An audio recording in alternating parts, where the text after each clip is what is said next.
Hello, all. Hello, hello, hello.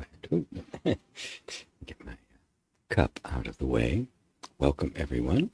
This was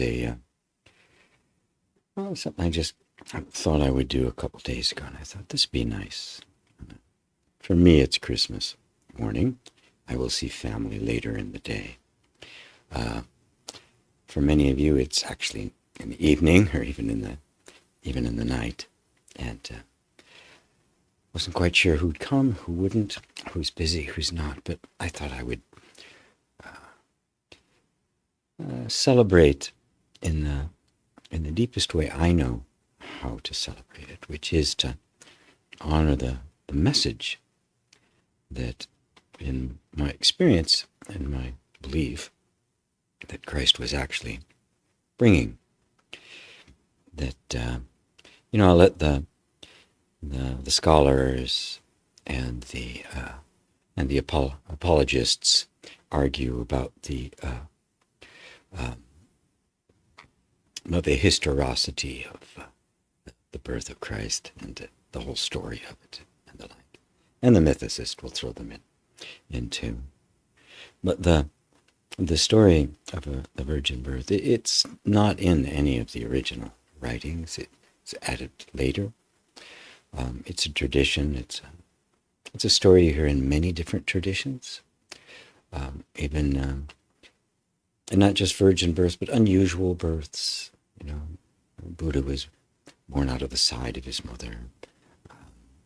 Padmasambhava, the fellow who brought Buddhism to Tibet, purportedly was born at 10 years old out of a lotus, a large lotus that grew in this big lake in Tibet. So that these stories that always surround exceptional people bringing an exceptional message have always been there. The virgin birth has always really touched me because it has, for me, symbolized the essence, the point, the purpose, and the goal of spiritual practice, spiritual endeavor. And that's to discover within ourselves the divinity that's in all of us, the original innocence, the original purity, the true child, that spark of the real, of the truth that lies in every single one of us. As Christ pointed out, the kingdom of heaven is within you. Kingdom of heaven is that place of just pure goodness, unconditional love, unconditional acceptance. All of the things that we yearned for as children, that the vast majority of us never really got, which compounded all sorts of problems and difficulties and struggles throughout our entire life, because somehow we became disconnected from this essential energy, this essential reality of our true nature. And a story like the virgin birth, if it's taken to be simply history, it is preposterous and a big stretch. And even the people who added it to the Bible much later after the original, before it was the Bible, as the things were being gathered together to become the official canon,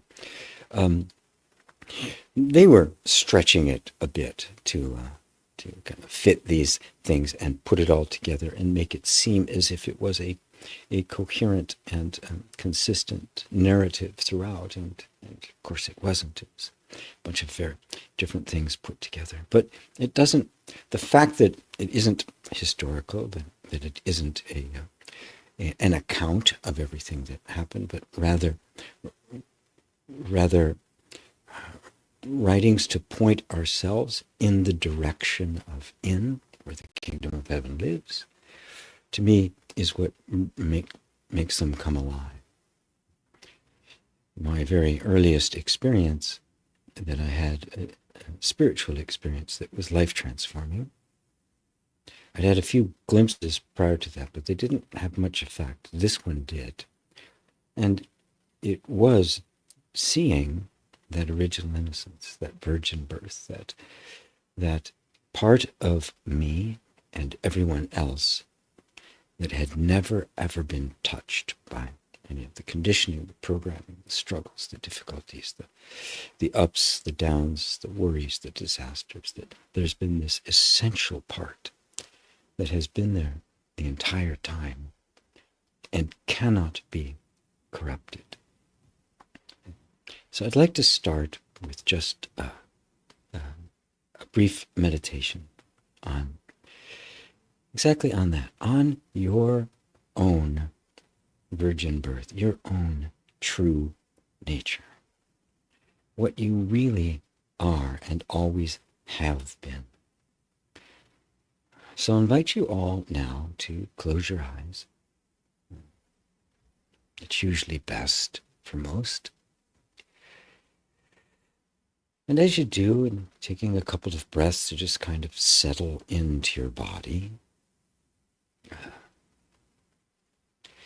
just let your attention withdraw from the activities of the day, all of the stuff that's going on in your life. We all have plenty of it, and there's plenty going on.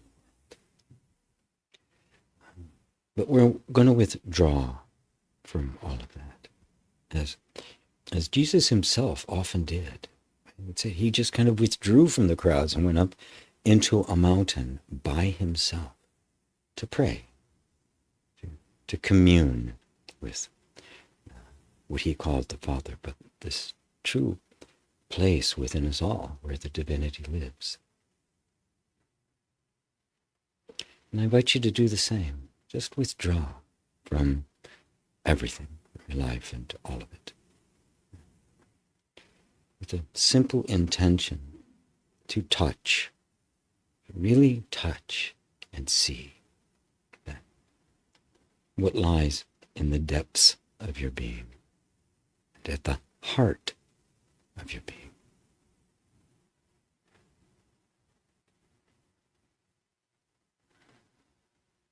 And for some that might not be easy, our minds are very busy, but that's okay. Let's not make the mind into a problem, because in fact it isn't. It's just programming, conditioning, stuff going on.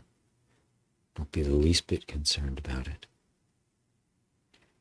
Just keep turning your attention back like a prayer, bringing a desire to sink in to just the experience of your own being, just the wonder of your own conscious existence. What lies at the center of that? What lies at the center of that?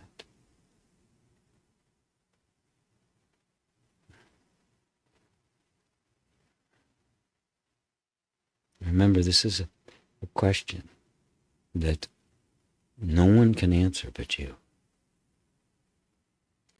Scriptures can't answer it. Gurus can't answer it. Saints, holy people, they can't. They can't answer it. Only you can. At best, the scriptures, the gurus, the teachers could point you in the direction. And then you have to look, to walk, to make your way inward.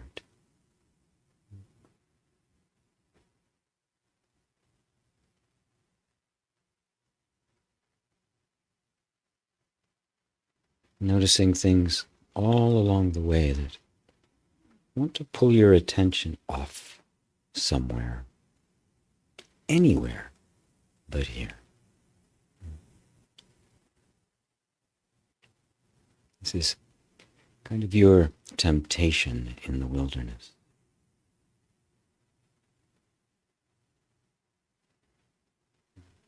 You're walking back. As Ramana Maharshi said, go back the way you came.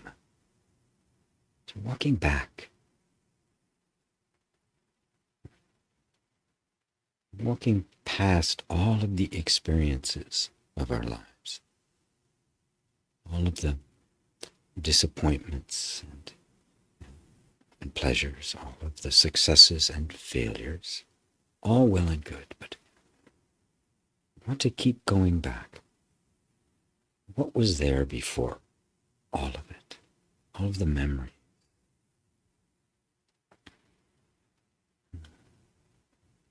The traumas, both as adults and as children, those things that just bent the branch to grow in a particular way.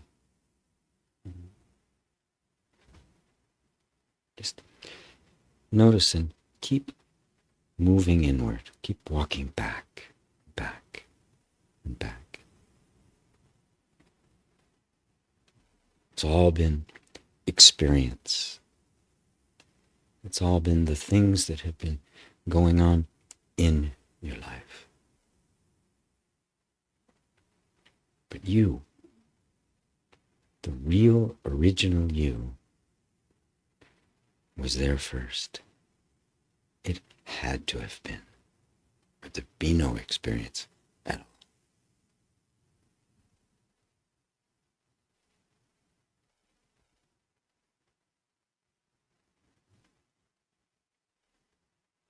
And see if you can notice very unobtrusive, very subtle, very stable and unmoving sense that you just are. No explanation needed, no description, no categorization, no labels. Like you were a brand new child, pure experiencing, no words, no descriptions, no concepts, no past. Just you, right now.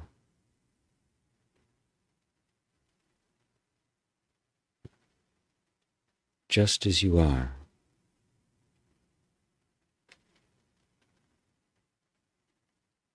Empty of all labels and definition. Just being. I just am.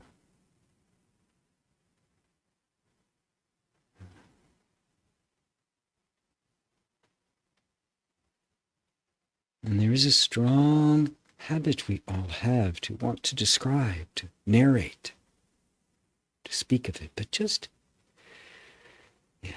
stay with the quiet. There's no need. There's no one you have to explain this to or describe it to. It's just you. Undifferentiated. No boundaries.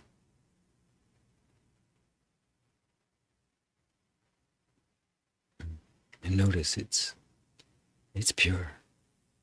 Pure being. Innocent. Untouched. Untainted.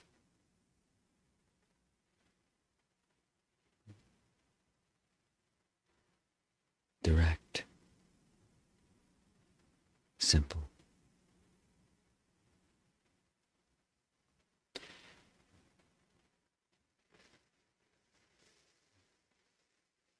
And notice that it didn't really have a beginning. It didn't start somewhere. It's just been here. It's just here. In fact, it's not even an it. It is you. It is your being.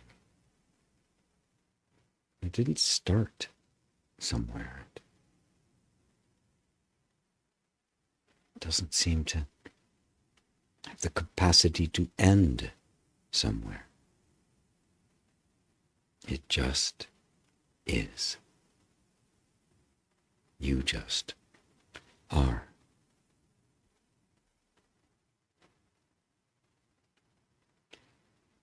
This is the birth that did not require two, but has always been one.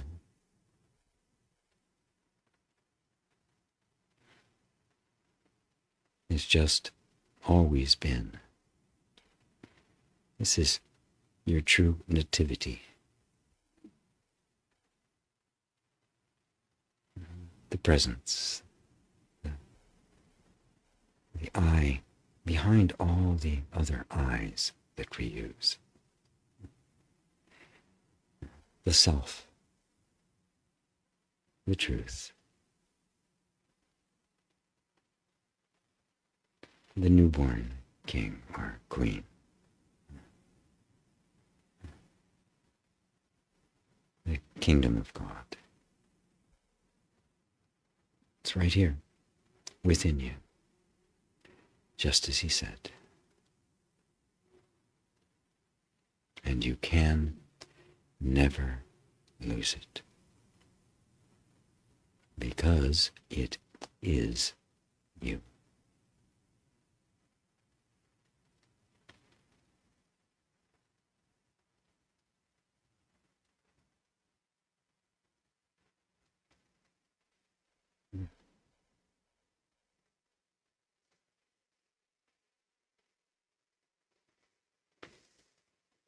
So take another breath or two and just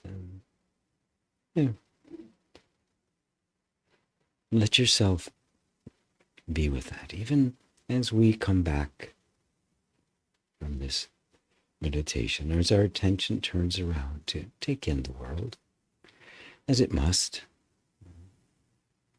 Remember that you can never leave here. We can think we have, our minds can say we have, we can imagine ourselves being other places, but you're always there. You're always the one to which the imagination appears.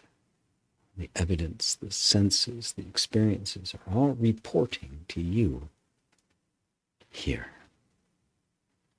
on your throne, in your kingdom.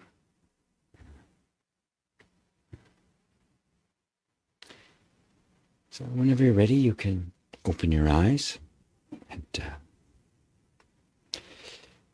Merry Christmas to you all.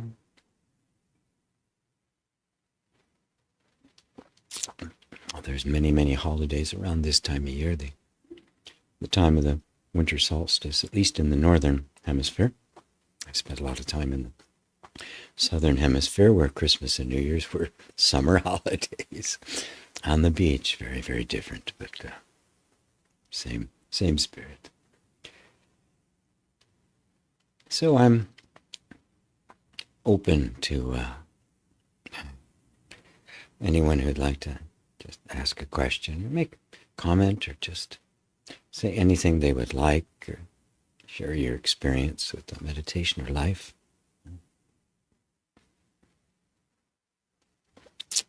The floor is open.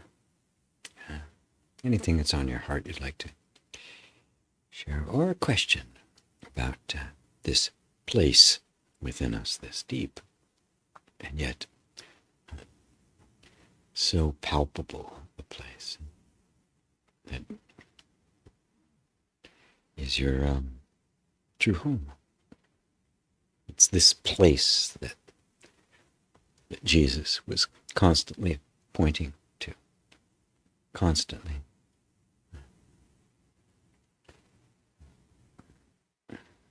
For him, it was very intimate. He knew it well. He called it Father. Could easily have called it Mother.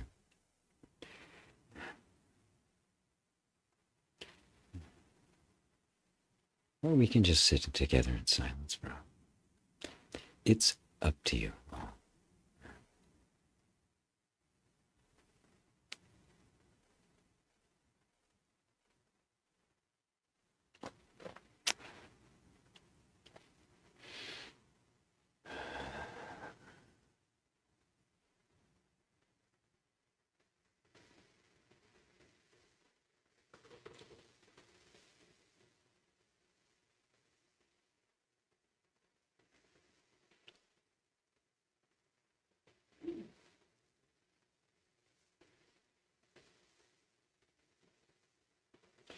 Can you share your thoughts on out-of-body experience?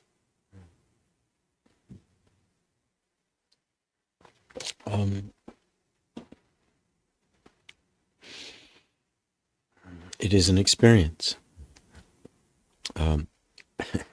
Nothing more.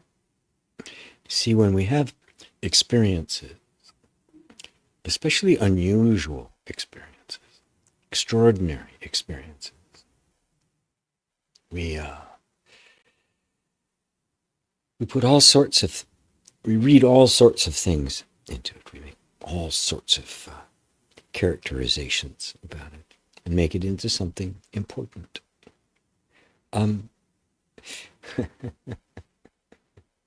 It is, it's just an experience. It comes and it goes. And they're wonderful. It's an incredible experience. All sorts of experiences that people have. Some naturally, some through things like this, near-death experiences, experiences in using plant medicine and ceremony. But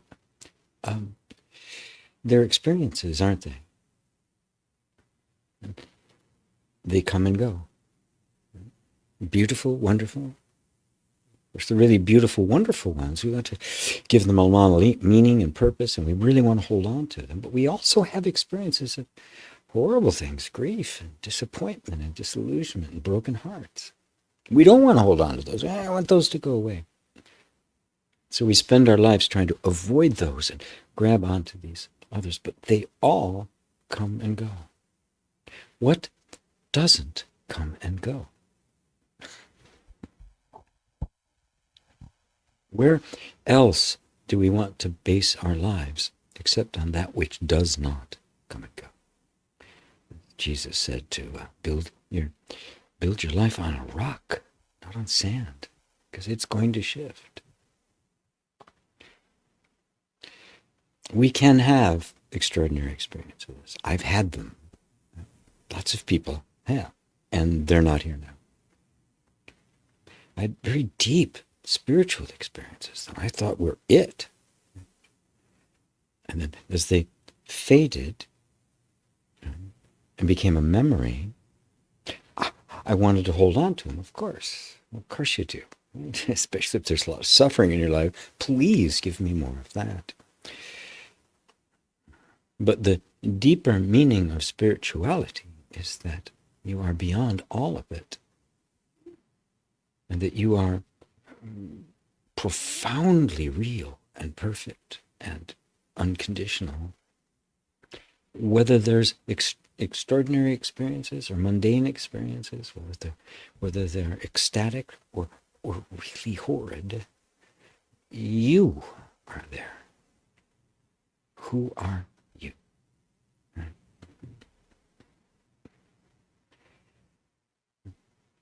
The out-of-body experience makes one seem as if I don't have the body, but in fact they do. There's a sense of I.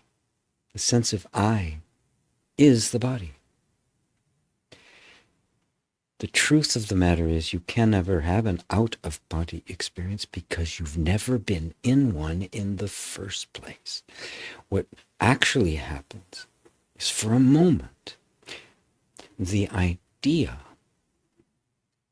that I have a body falls away and you are just yourself, pure being, just existing. But not understanding that quite yet, not grasping that. We think of it, oh, I am out of my body, now I am in my body. Neither is true. The body is in you. The body is a thought. It's a concept projected upon experience, which is nothing but the screen of consciousness. All of which is in consciousness, appearing to consciousness, and is made of consciousness. Truth is, there is no body. There is only you and the experience. And the body is a concept that arose in us. It is not the truth. The universe is your body. If you want to have a body, make it the universe. So the experience of being in a body, which is what we normally experience, is just an experience. It's not the truth. And then there are times we have these experiences out of the body. And of course, compared to that, it's quite magnificent. It's quite wonderful. But it never lasts. We come back to our foundational belief, which is, I am a soul in this body. This body defines me, and I am the body. None of it is so. Find the I that experiences both in the body and out of the body, and you will be free of it. There'll be nothing left for you to need to worry about. You'll see the body as just an idea passing by, and nothing essential. The microphone's kind of to make sure you can all hear me. That seems a bit better. So I should say hello and goodbye, because Dave and Elaine have to leave. Bye. Have fun wherever you're going this evening, because I guess it's only about 6 o'clock your time. Yeah. Hello to Dorte, Roberto, Feliz Navidad, Roberto, Merry Christmas, Free Palestine, Amen. Thank you, Jason. Hello, Jill. Hello, Ella. Good, Jewel, Franskan. I'm sure I butchered that. CM, good to see you. Ava, David, David Merlane, Liza, Dorte. Let's see. Where was I? Deep thanks as always, G, for your time. Just dipping in to say hi. Bye, guys. Isabel. Hi, dear GP. Jonas and Isa. Cooking food and listening to you. Hopefully no doing before it ends. Just sitting with you. Well, Thanksgiving, Christmas time. Yeah. I'm not doing any cooking today. My sister just told me, bring a bag of ice. So that's what I'm doing. CM says, I have some difficult time in my life and trying to relax and surrender. And I got even more tense. Yes. So don't try to do it, because that creates tension in the trying. Just pray. When all else fails, just, I don't know how to do this. Help me. Help me. Help me. Purge me of ego. Lead me in the direction that I need to go. Merge me with you. Turn it into just an intention to let go, an intention to trust. You may not have ever been able in your whole life to surrender. It may not have been possible. Circumstances were such that you had to be on guard all the time. That was my early life. And it went well into my adulthood. I just was, and I couldn't trust anybody. At least I didn't believe I could trust anybody, because at first I couldn't. And so it became kind of a habitual thing. So relaxing, surrendering, not an easy thing to do. In fact, I could not do it. I would pretend, I'd convince myself I did. But what was there was the desire to. Was a genuine, sincere desire to find the way back home to God, to the self, to the truth.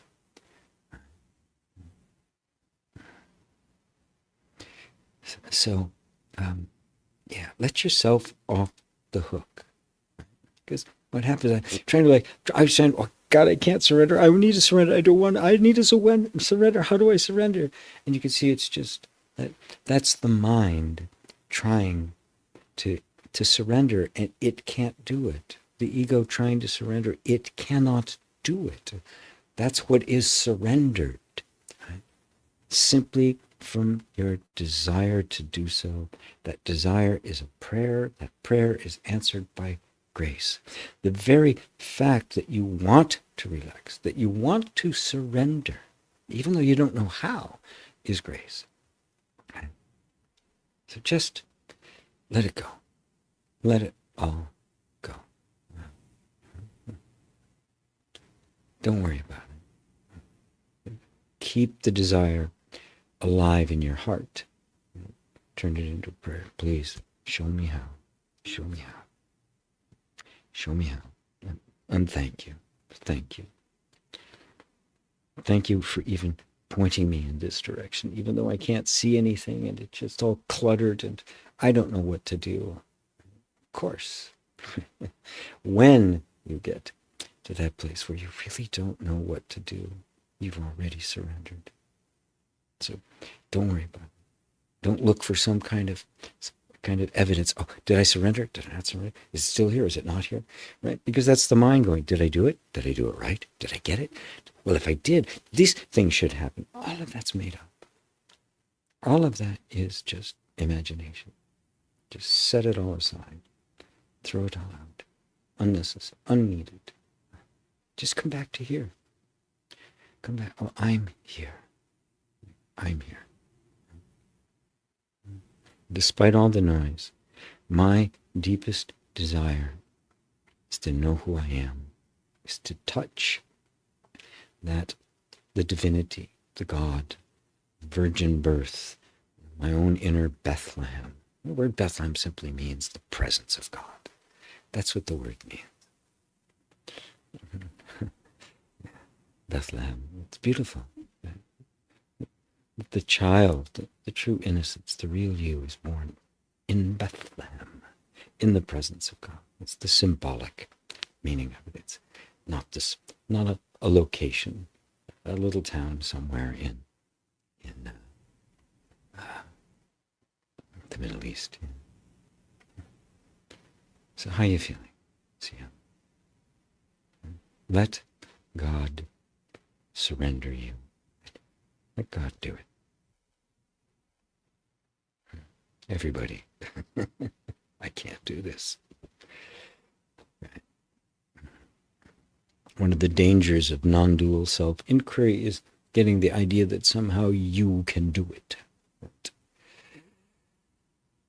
All the inquiry will often take you to the place where, wow, I can't go any further. Please help me. Instead of doubling down, I got to do this, I got to do this, I got to do this, I got to, instead of just, help me.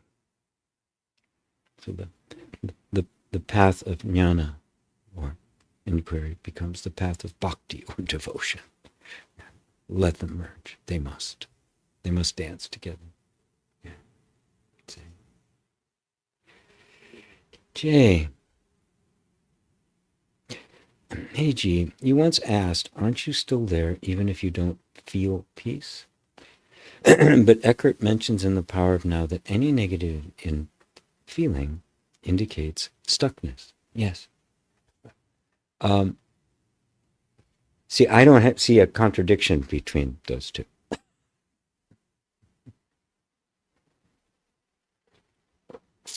I don't see a contradiction.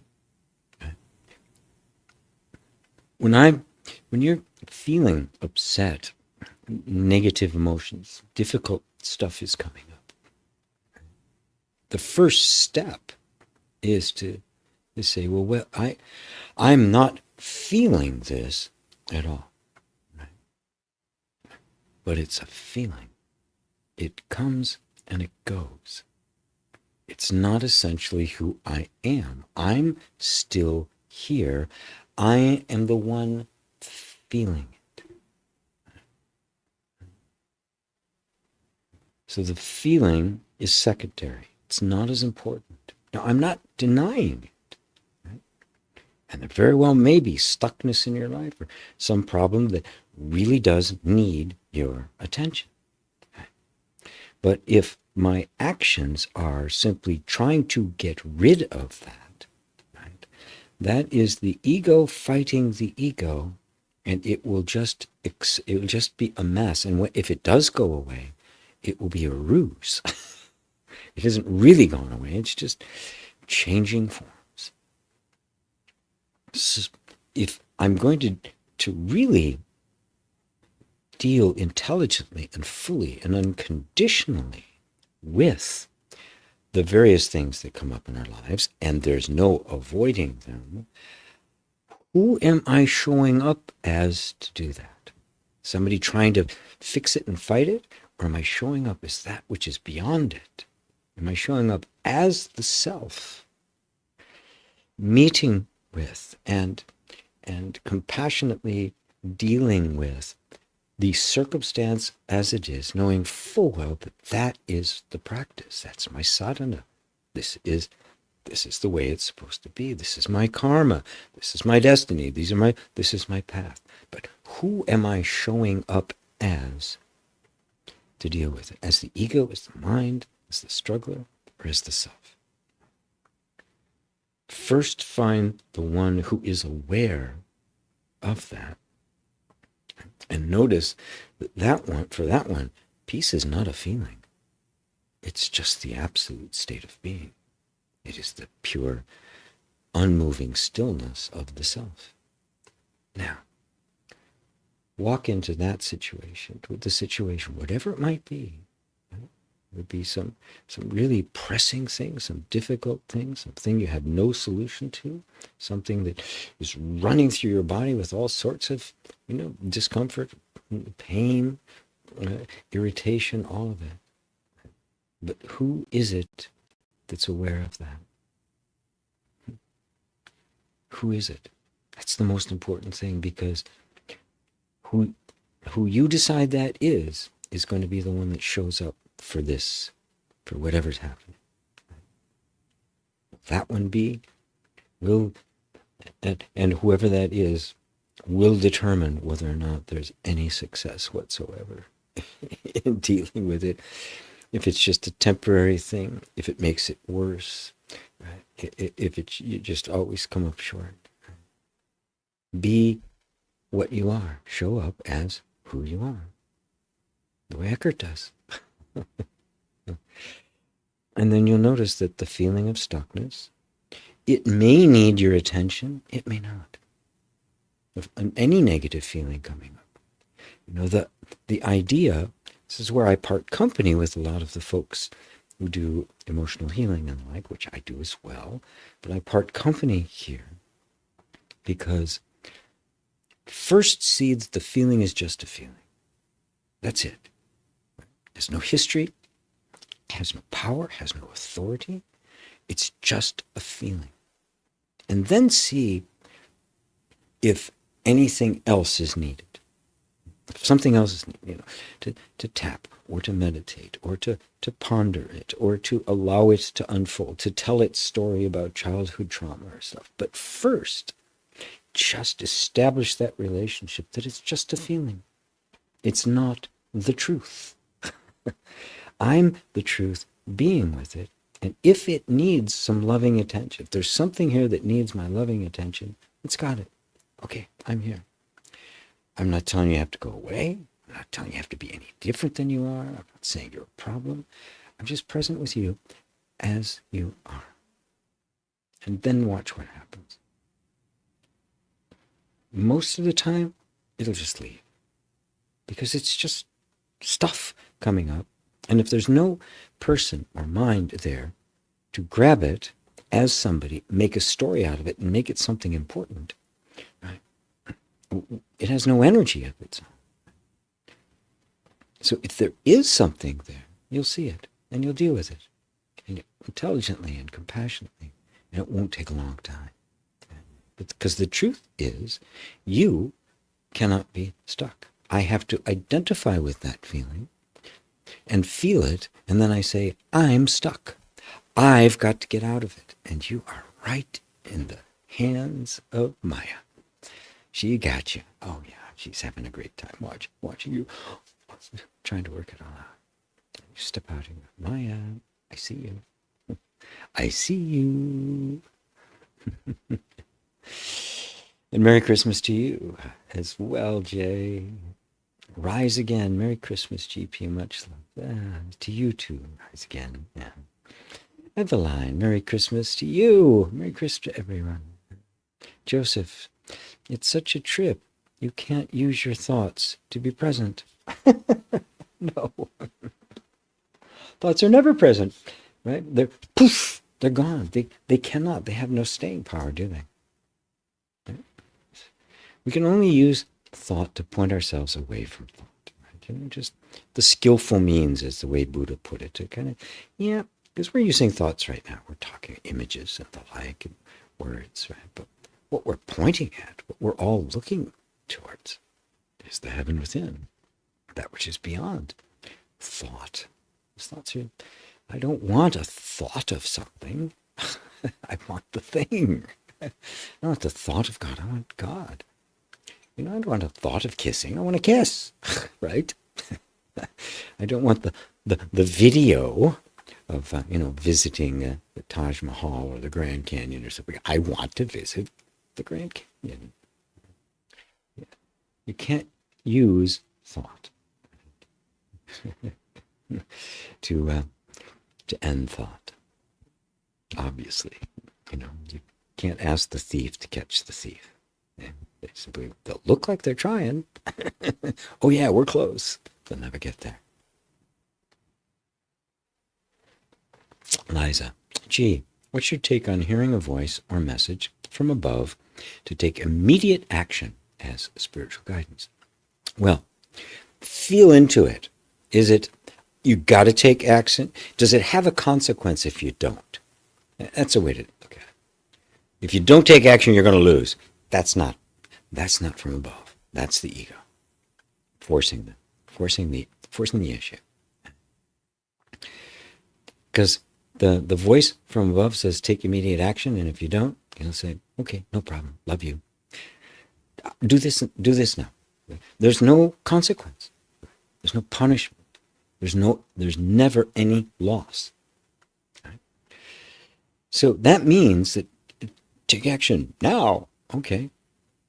If it feels like there's no consequence, then go ahead. Take an action. Take a step. You don't have to immediately trust and do it, or you lose your opportunity. That is not the God that Jesus talked about. You could say, "Oh, okay, I'll take a step. I'll do this," right? And then may have a little bit more trust, right? This trust is earned. God isn't demanding your love. That's a very horrid idea about the nature of God. That's demanding, right? You got to do this. That's not love. If God has to threaten me in order to get me devoted, that's fear, not love. You cannot love something you fear. You can't do it. They're incompatible. They're mutually exclusive. You can serve. You can be obedient to someone you fear, but you cannot love them. You can't do it. So if there's any sense of, if you don't do it, then it's not from above, period. If it's open-ended, say, well, give it a try. Then give it a try, see what happens. It may go nowhere, but that's not important. Remember, we often get guidance because there's something that we're looking for, that we want. We get the guidance. If it doesn't deliver that, and soon, we go, I must have missed the guidance. No, the guidance is taking you to where the guidance wants you to be. Even the desire for something that's over there is coming from the guidance to get you moving so we can actually take you over there. Don't think we know where this is headed. God isn't here to lay out all the treasures before you. Here's the way you get everything you want. Here's the way, right? Remember the first temptation of Christ was, if you're the Son of God, you're out here. You've been out here a long time. You're hungry. You haven't eaten anything. So if you're this Son of God character, this divine character, turn those stones into bread. Because you're hungry. Sure, you can do it. Magic man, go ahead. Go ahead. His response was, man does not live by bread alone, but by every word that proceeds out of the mouth of God. Truth. Life was actually that. And that if there was some kind of power of manifestation that he had, which appears, it seems later, it wasn't to be used for that. He wasn't going to be tricked by that.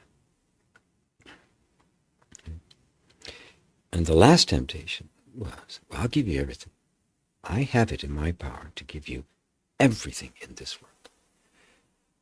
In the book of Revelations, it actually says that God, through the angel, this angel that revolted down and threw him to earth, not to hell, to earth, and let him run amok. It's God's plan. So, to follow God, I can give you all you have to do is worship. Bow down and worship me. All the different forms that I appear. Look around our world. That's what's happening. All these folks in positions of power, and those wanting to have power, what do? I'll give you all the kingdoms of the world. All. Have it all. You guys, take it. Go ahead. Just worship me. They don't know they're worshiping a false god. They don't know they're worshiping something that's going to end up biting them. Not a future punishment of hell, but a present one that's simply being not being recognized. The suffering hasn't been recognized. Not just the suffering their experience, but it's being meted out on the entire earth. Just such a disconnect from that voice. So that voice is the loving voice. Because it said after that, the angels came and ministered to him. Now that's the voice. That's the voice. Of course, the devil said the devil left him and waited for another opportune time. It wasn't over. It wasn't, ta-da, we're done. It wasn't over. Yeah. So remember, the guidance we get is taking us home inward. It's not necessarily taking you to your goal. So never think you failed if you've honestly, with a sincere heart, just taken the step. Just, I have no idea where this is going. How can you? You cannot conceive of your own magnificence. You cannot see God and live as a human. You become that. All right. Hello, Ali. Hiya, GP. Hello, everyone. Yes, hello, my love. CM, my mind is spiraling. As I didn't resolve the situation, I didn't get what I wanted, so how can I relax? I even feel guilty if I need to take a nap. The last days, I just try to not get out of this discomfort, how it's kind of difficult to stay in the body, to stay. The body gets so uncomfortable that I want to run away from it. Yes, but you can't, can you?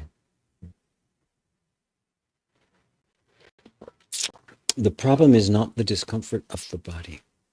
It is the tenacity of our egos that wants to get away from it. It's the ego that wants to get away from it.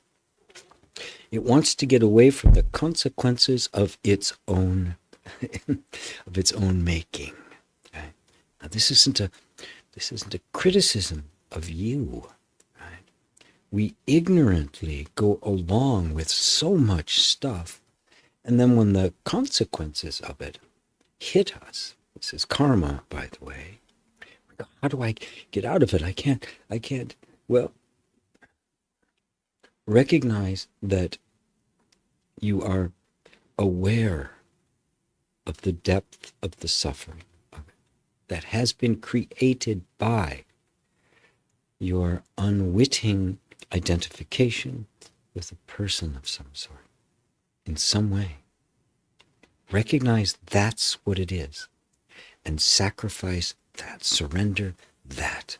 I surrender whatever it is I am doing that makes this so to you. I can also help you with EFT on that as well. But yeah, in your case, CM, you really need some personal attention. That's my sense of it. Please try to get it. Yeah, sometimes these things that you really need somebody there with you, walking you through it, in order for it to, in order for your energy, your nervous system, your, beingness, to sense that there is a safe presence there. It can allow some things to happen. It is the mind, the egoic mind, our sense of identity that feels guilty, right? That isn't getting what it wants, right? And then blames itself for not getting it. In other cases, it blames others for not getting it.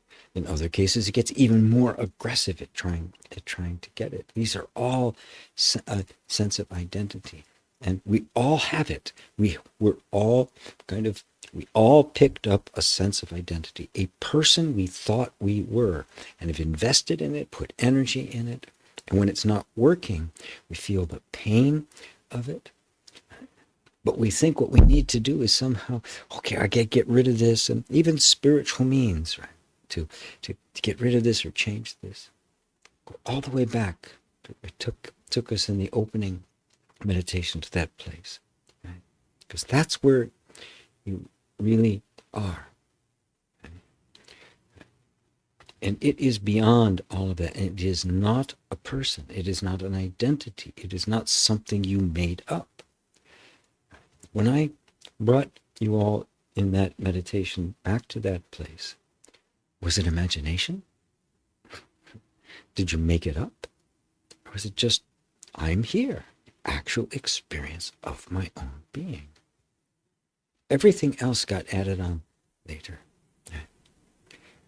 And just trying to just surrender. Look, Lord, somehow I have been contributing to this mess. I don't know how. I didn't know I was doing it. Thank you in advance for forgiving me, because it's always pre-forgiveness. But please, show me the way out of this. It is unbearable. The ego, the person, that sense of self is unbearable. I have felt it numerous times myself.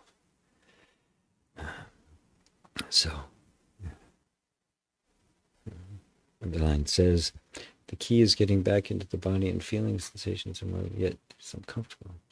It's better and better with time and practice. I had to do this to recover from fibro. Yes. Thank you, Chi. I love that answer. Show up as me. Yeah. Yes. Yeah. But what I would add to that, Eveline and Siam and everybody else, is that, yes, that willingness to simply be with the sensations and emotions is empowered by the fact that you, beyond all of that in nature, and are capable of doing that. And the more we are identified with that beingness that's right at our center, and the less we are identified as a person trying to overcome this and that, the easier and more natural and more free you'll be to do it, the less suffering there'll be involved in it, and the quicker all of it will begin to dissipate, including the illness, any illnesses that go along with it. But it is a path that has to be walked. And if this is what's happening in your life, then this is what your life is supposed. It's not a mistake. It's not a problem. It's not something that you brought on yourself. Other than the way we all bring everything on ourselves, which is just the mistake of identifying with the body-mind, identifying with form. It's the way Eckhart likes to put it. We have forgotten ourselves in the original innocence, the virgin birth. the original you, just the pure beingness. We've forgotten that. Identified with the form, with the body, with our life, with all this stuff. And now, as that, trying to remedy all of the illnesses and difficulties that identification created in the first place. With that came suffering. All of it. Ah, yes. The virgin birth. You are not who you think you are. You are not the one who is struggling to get through this. The one that's saying, I can't get what I want. I'm so uncomfortable. That I is not you. It is a thought. It is the I thought and not the truth of I.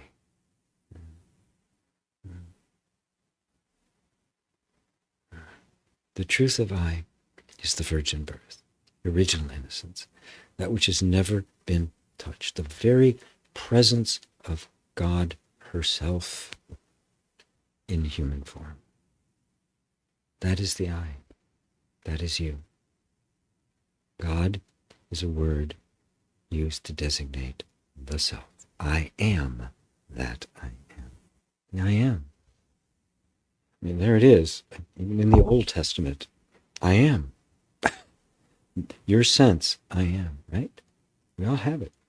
Right now, you can turn, yes, I am, I exist. That's God. That's it. That sense, I am. That was the big revelation for Moses in the burning bush.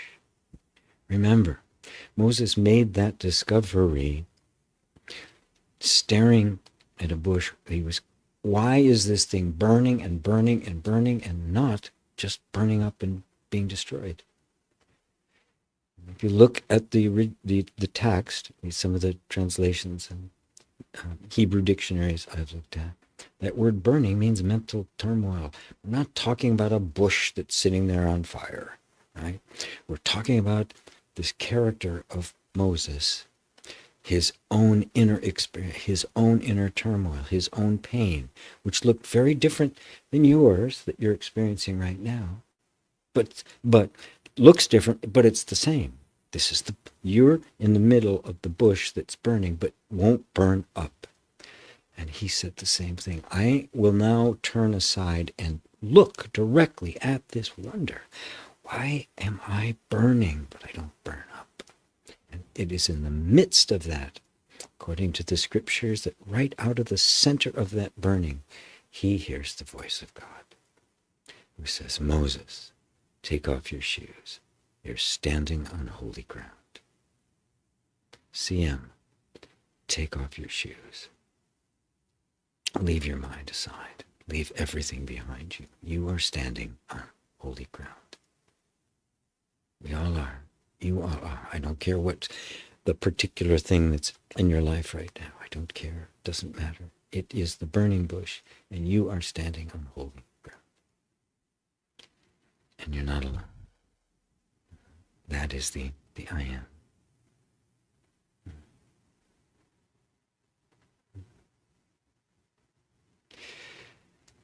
Ella, it is Christmas time. Families gathering together. It feels challenging to interact with people that are of so many different personalities. How do you deal? Well,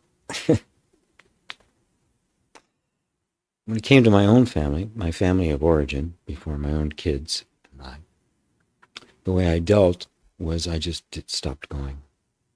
It was just too much. I didn't until I saw the impact that it has had on my own children.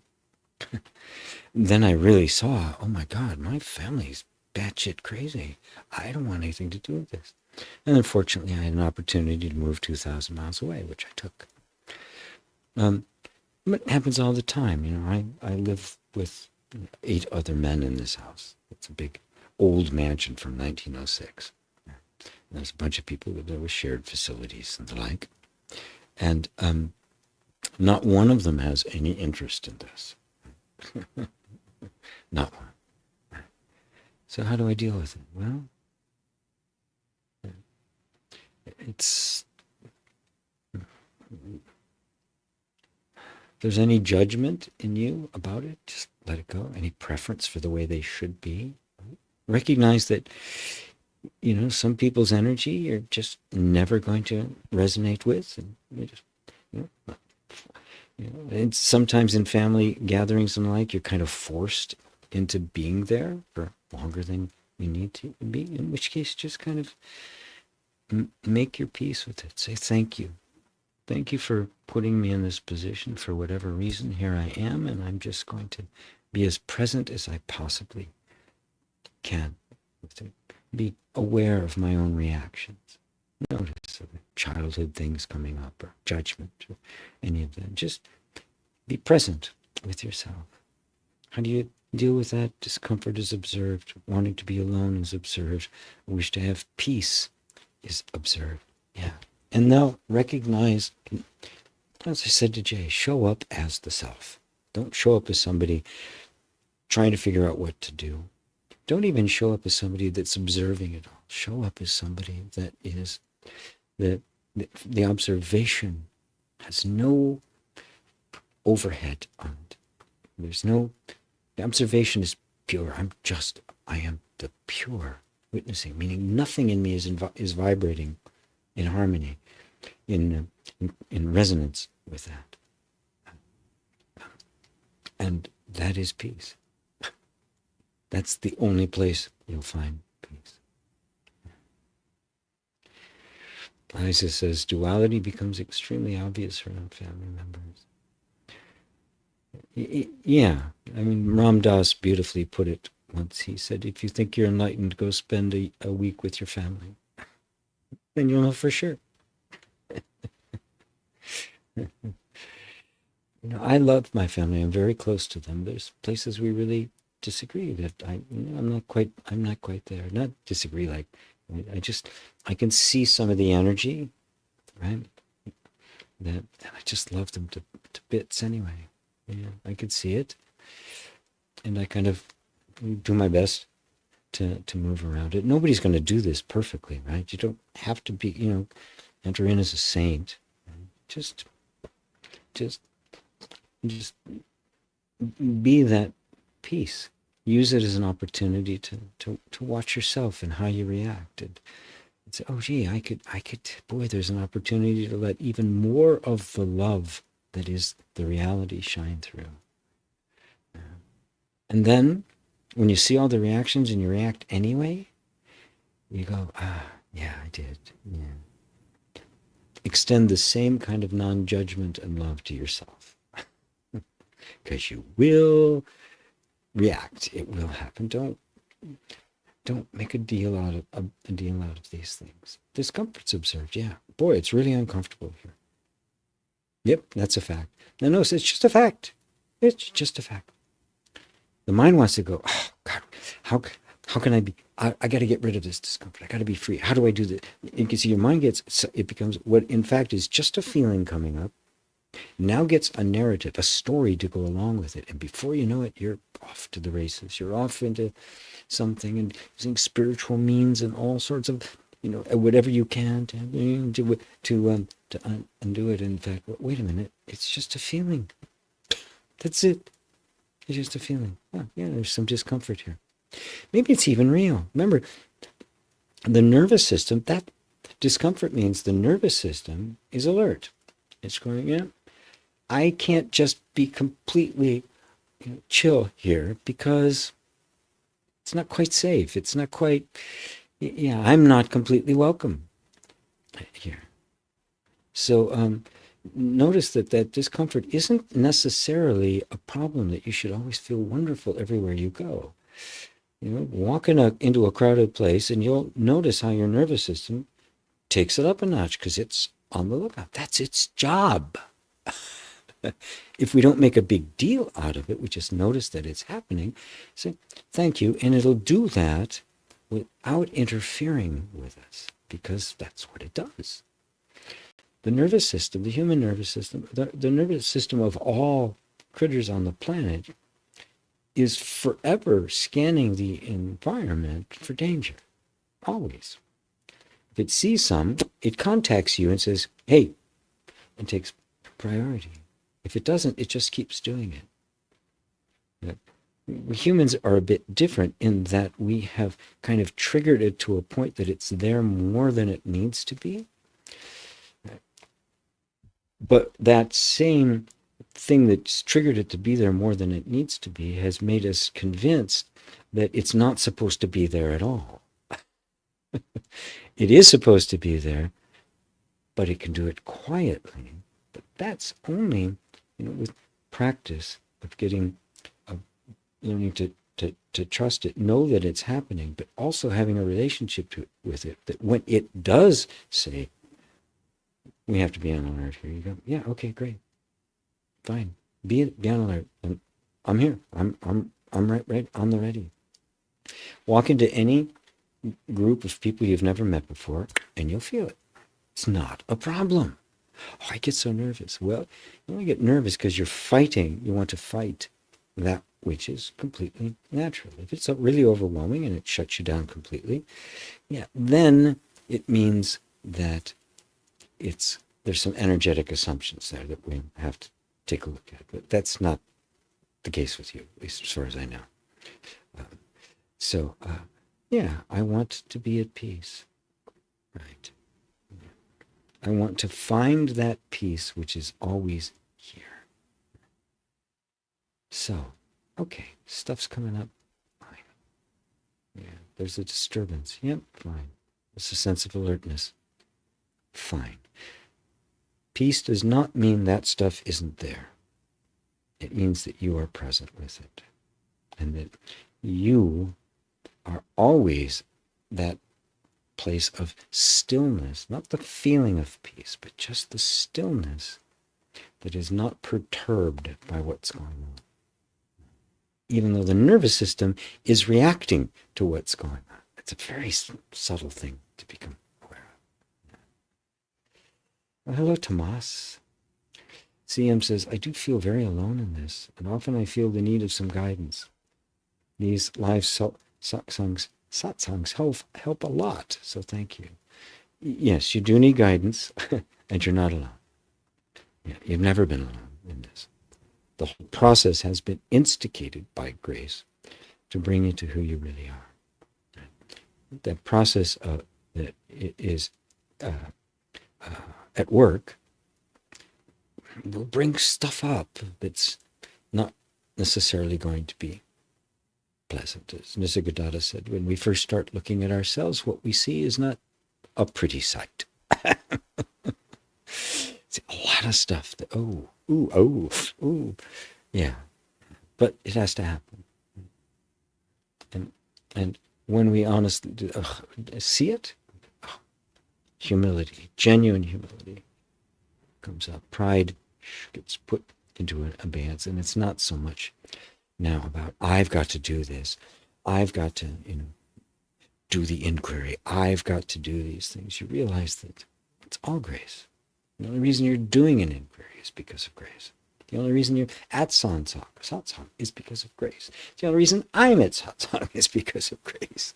It's all been the function of the truth of you, calling our sense of who we are, the false person we've identified with, back home to itself, to hisself, to herself, to himself, to herself. Yeah. That's always been the case. You have never, ever been outside that unconditional love, and never can be. Yeah. It's not possible.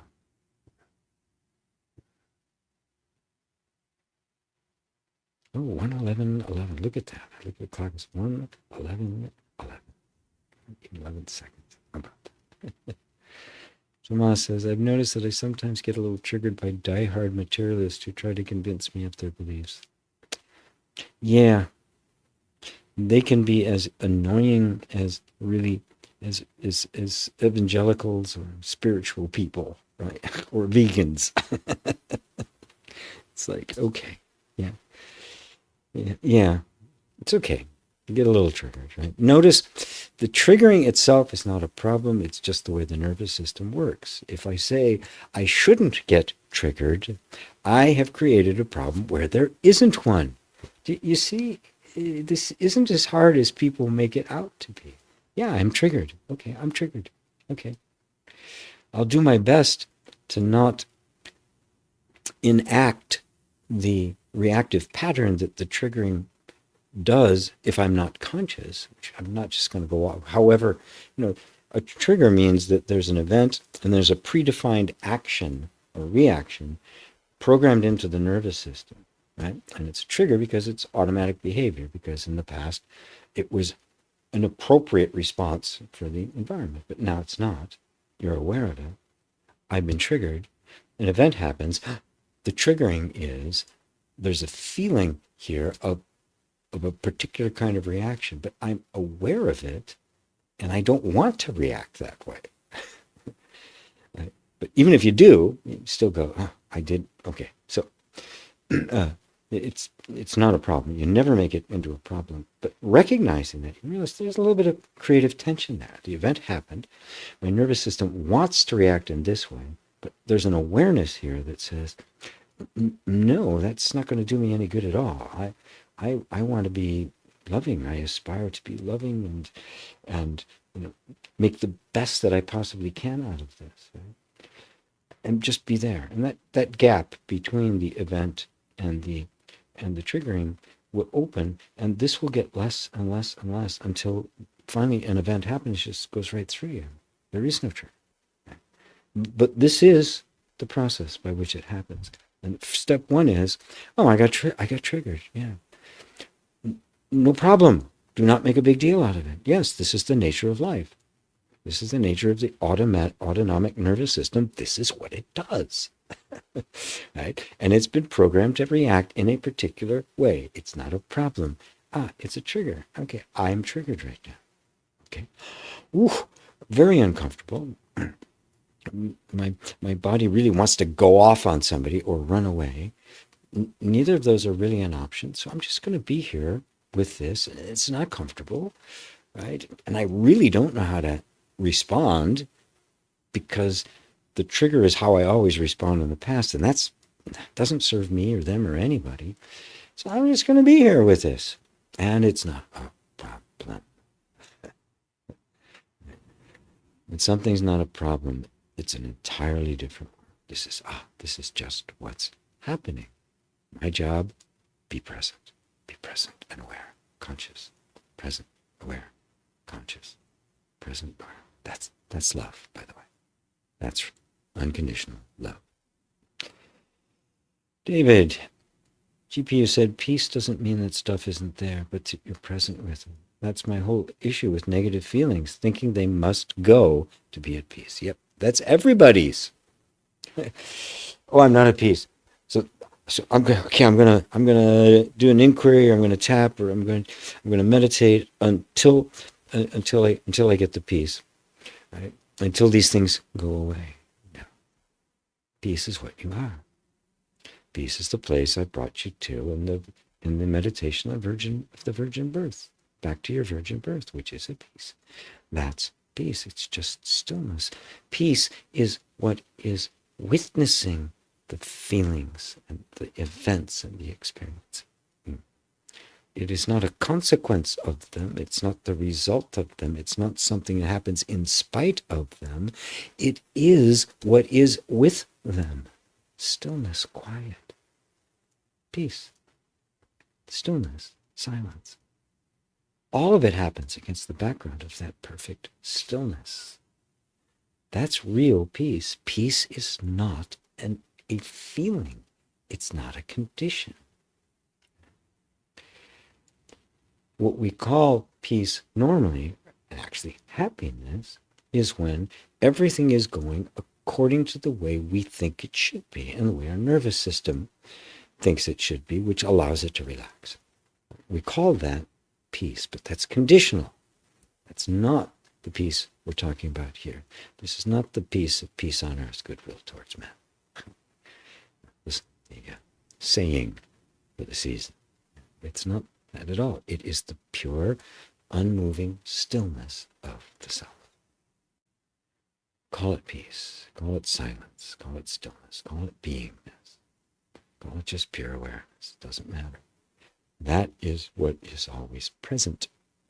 Even when everything is going to hell in a handbasket, it is the background against which you can say, oh, look, it's all going to hell in a handbasket. I'm seeing that from here. Oh, I know it's hellish. I know, I'm recognizing all of that. How do I know it's hellish? Because I know what heaven is. How else would I know? Because I'm sitting in heaven. Oh, look at that. Wow, that sucks. As long as that next step, that next thought comes, I got to do something about it to get back to peace. Boom. That's the person. That's the sense of identity. And at that point, it's a tar baby. You're in the loop. You are on Shiva's wheel. Maya's gotcha. All right, everyone. All right, my loves. Yeah. I think we'll call it for today. Is there something burning on somebody's heart? We'll call it for today. All of you have a most wonderful, wonderful, wonderful, wonderful holiday season, a very Merry Christmas, a wonderful time with yourself, right? If not with family, just, yeah. And Happy New Year as well. Happy New Life. Happy New Everything. And remember, the virgin birth is your story. You're that baby in the manger. You're that baby in the place in Bethlehem, being born out of the presence of God. That's the space inside of you, which we visited, and you can visit anytime you like, because it's always there. It's always quiet. It's always peaceful. It never leaves, because it's you. Love to you all. Namaste.